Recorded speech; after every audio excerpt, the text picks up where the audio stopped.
Շնորհակալություն։ Պատվարժան դատարան, նախ այսօր շատ սիրելի ժողովուրդ Վարդանանց տոնն է, մեր հերոսամարտի հաղթանակած հերոսների սուրբերի տոնն է, բոլորիդ շնորհավոր։ Ուրեմն ինձ համար առավել քան ակնկալելի էր այդ ինչ-որ տեղի ունենում Վահագնի հետ, Արամ Չախալյանի և մինչև հիմա էլ անհասկանալի է։ Ինչպես է պատահում այսպես կոչված արդարադատությամբ ապրող երկրում 18 հոգու նույնական մեղադրանք ստորակետներով անդերձ, բայց տարբեր որոշում։ Սա անհասկանալի է ինձ համար։ Եթե որևէ բանական մարդ կա, որ կարող է բացատրել և հասկացնել, ես պատրաստ եմ ներողություն խնդրելու։ Եթե պաշտպանները կարող են ինձ ցույց տալ գործերի, մեղադրանքների մեջ որևէ տարբերություն, անգամ կետադրական, խնդիր չկա, կընդունեմ, բայց չկա դա, հասկանալի է, թե ինչ է տեղի ունենում, այո, այսօր պատժվում է ոչ թե Վահագն Չախալյանը, այլ իր ընտանիքը։ Հիմա ինչպես ուզում եք մեկնաբանեք, ինչ կերպով ուզում եք մեկնաբանեք, իսկ դրա հիմքերը կան, պատվարժան դատարան։ Դրա հիմքերը կան, որովհետև այս վերջին մեկ շաբաթվա մեջ ես անընդհատ խնդրել եմ նախ, որ մեզ հնարավորություն չի տրված և մենք պաշտպանված չենք, ոչ մի կերպով պաշտպանված չենք, մարդիկ անմեղության կանխավարկածներ են խախտում, դատարանի վրայով են անցնում, կներեք, որ այդպես եմ ասում, դատական գործընթացի մեջ գտնվող գործի վերաբերյալ ուղղակի ուղղորդում, քիչ հետո կկարդամ, հրահանգավորում, ինչ ասեմ, թելադրանք, ուղղակի կամ անուղղակի տեղի անեն, 3-4 օր դա բացահայտվել է։ Մեկ շաբաթ առաջ մարդ, որը հայտնի է մեր հասարակությանը մարդկանց վրա թքելով, Մոսկվայում, այն նախորդը եվրոպական ատյանում, Ստրասբուրգում, սա Մոսկվայում, խոսում է այս դատական ընթացքի մասին, ասելով, որ նիստի մասն է, գործի մասին, գործի մասն, ասելով, որ այս մարդիկ մեղադրվում են ոզնիներ գործածելու և այլն, Իժի, ոզնիներ գործածելու մեջ։ Մարդ, որը հայտնի հասարակության իր վարկով մարդկանց վրա թքելու պատճառով, միայն, ուրիշ արժանիք չկա անդր, ոչ էլ կենսագրություն։ Երկրորդ, պատվարժան դատարան, սա ոչ մի արձագանք, ոչ մարդու իրավունքների պաշտպան, ակնհայտորեն ոչ դատարան, որևէ կերպով։ Հիմա դուք, ես անցել անգամ էլ ասել, իշխանությունները չեն հարգում այս դատարանը, չեն հարգում։ Այն օրինակը հարցը, երբ ես տվեցի Իգոր Սարգսյանի և Կարո Օկոմուշյանին չբերելու դատարան, ես պատահական չտվեցի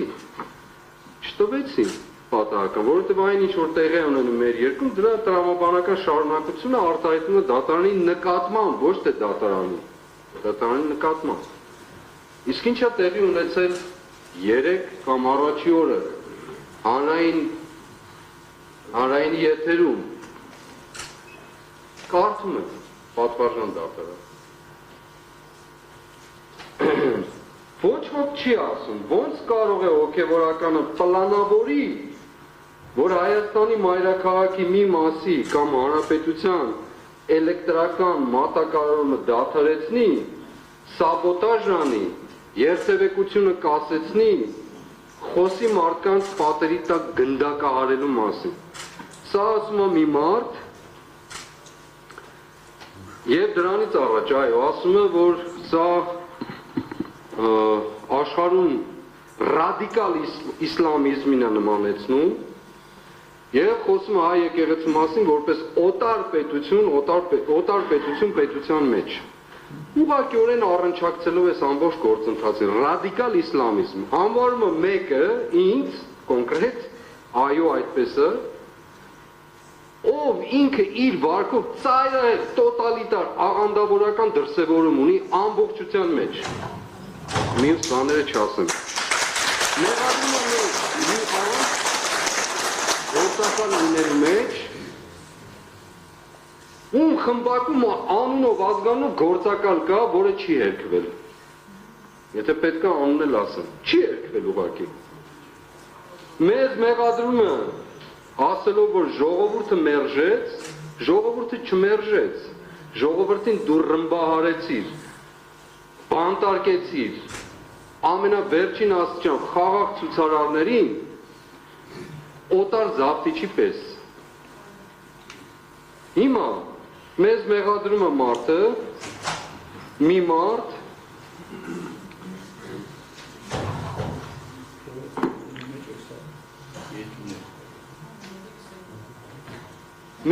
մեզ մեղադրում, ով Արցախ է հանձնել, վաճառել, ով բազմաթիվ զոհերի, վիրավորների եւ անհայտ կորածների պատճառ է դարձել, մի մարդ, ում պատճառով իմ երկիրը Հայաստան աշխարհը դարձել է էքսպերիմենտների օջախ, մի մարդ, ով սանձարձակությունն ունի բոլոր առումներով հայ եկեղեցու դեմ արշավի, մի մարդ, ում այս բոլորի համար պարգևավճարի են արժանացել Աբու Դաբիում, մի մարդ, որը պարգևավճարների պաշտամունք ունի։ Այս մարդն է մեղադրում, եւ սրան ոչ ոք չի արձագանքում, ոչ էլ որևէ մեկը։ Փաստորեն մեր երկրում որևէ ձևով որևէ մեկի իրավունքը պաշտպանված չի, որևէ մեկի, ոչ անձնական, ոչ էլ հավաքական իմաստով։ Դա նորից եմ ես վերահաստատում։ Հիմա գամ հարցում անեմ, ռետորական հարցումս, գիտեմ, որ չեն էլ պատասխանել։ Հիմա սա միջամտություն է գործին, ուղղորդումը, հրահանգավորումը, թե կոնկրետ փաստ, կոնկրետ հոդվածի մասին է խոսել մարդը։ Կոնկրետ ռադիկալ իսլամիզմ ահաբեկչություն եւ մնացած հանգամանքը մարդկանց գնդակահարել ես ամիսներ շարունակ ասում եմ փաստեք ինչի մասին է այդ մարդկանց գնդակահարելու մասին խոսակցությունը բացարձակ լռություն քար լռություն հարգարժան մեղադրողներ իրենց հերթին ապացույցների բազայից չեն ուզում անգամ անդրադառնալ, որի մասին նաև շնորհակալ եմ մեր պաշտպանին հանցագործության մասին հաղորդումը ներկայացված, չգիտեմ կընդունեն վարույթ չեն ընդունի, դա էլ ուրիշ հարց։ Ամիսներ շարունակ ես պահանջում եմ, որ հրապարակային պատասխանեն գլխավոր դատախազ, քննչական կոմիտեի ղեկավար եւ այլն, բացարձակ քար լռություն եւ հանկարծ հոդված, ուղղակի հոդված։ Դուք ձևակերպեք ինչ է նշանակում այս բանաձևումը։ Հանրապետության էլեկտրական մատակարարան դադարեցում, սաբոտաժ, երթևեկության կասեցում, մարդկանց գնդակահարելու մասին, ռադիկալ իսլամիզմն էլ նվեր։ Հիմա ինչ ասած, հոդված չի։ Հայաստանի Հանրապետության թիվ 1 պաշտոնյան կամ երկրորդ գոնե ուղղորդողը ինքն է խոսում այս մասին։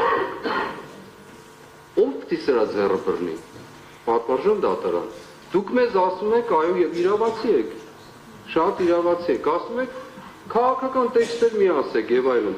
Եթե իրավական տեքստ չկա ասելու, ինչ տեքստ ասենք բա մեզ ով է պաշտպանելու։ Պաշտպանները գալիս են որևէ կերպով իրավաբանությանը տարածություն չունի իրենց անելիքները։ Մարդիկ կամ սոցիալական աշխատողի կարգավիճակում են, կամ էլ թե չէ ուղղակի քաղաքական տեքստերով ուզած-չուզած հանդես եկող։ Խնդրեցինք, աղաչեցինք, պաղատեցինք, ճակերտավոր ասած, որ այդ ապացուցողական բազայի մեջ ներկայացրեք այս հարցերը, բացարձակ ոչինչ։ Դրա համար էլ պատվարժան դատարան։ Այն մեկը գնում է Ստրասբուրգում է խոսում,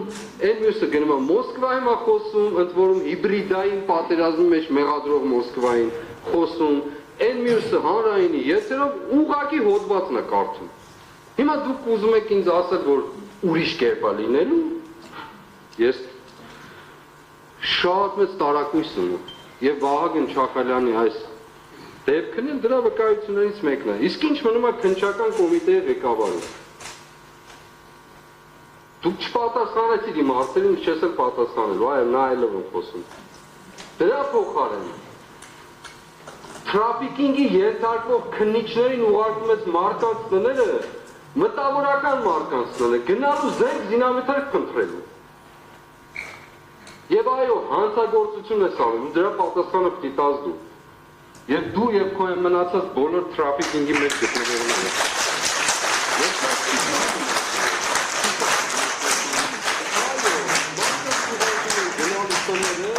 Մտավորական տարբեր մարդկանց տներ զենք զինամթերքի խուզարկության։ Ցավում եք ուղղում։ Քննչական կոմիտեի ղեկավարին, որից մենք պաշտպանված չենք, որևէ խնդրում եմ տեղը ասեք, որտեղ է մեր պաշտպանության տեղը, մենք էլ ասենք։ Հետևաբար, պատվարժան դատարան, ես վերստին հաստատում եմ ասելով, կրկին ու վերստին, բացարձակ կասկած չունենալով, ցավոք սրտի, ես շատ եմ ուզում, որ այդպես չլինի, բայց այդպես է լինելու, հոդվածը արդեն տվածը, ընթացնել այդ ուղղությամբ գնում է, անկախ նրանից, թե ապացույցները ինչ ծավալ կներկայացնի, ես վստահ եմ, որ օրինակ, քննչական կոմիտեի ղեկավարը գալու է այստեղ որպես վկա հանդես գա, ինչպես պահանջել է մեր պաշտպանը։ Ես վստահ եմ օրինակ, որ գլխավոր դատախազը գալու է այստեղ հանդես գա, որպես վկա, ինչպես պահանջել է մեր պաշտպանը։ Վստահ եմ։ Հակառակը կփաստեք ներողություն կխնդրեմ, բայց չեմ կարծում պատվարժան դատարան։ Որովհետև ի սկզբանե ամենասկզբից սկսած Այս գործը բացարձակ կապ չունի ոչ ահաբեկչության հետ, ոչ էլ ահաբեկիչների հետ։ Այս գործը կապ ունի մի մարդու քմահաճույքի հետ, որի վախերի ու սարսափների պատճառով այսօր մենք այստեղ ենք գտնվում։ Այո, վախկոտ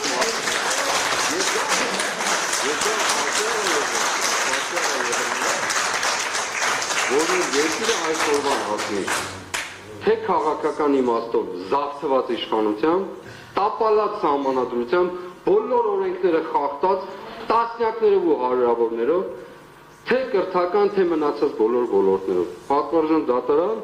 ես իմ հայտարարությունն արեցի, ասելիքն էլ ասեցի, մնացածը ձեր անելիքն։ Այս բան կլսենք պաշտպան Խուդյանին, քանի որ վերջինս նախորդ դատական նիստին ապոստոլի ծավալ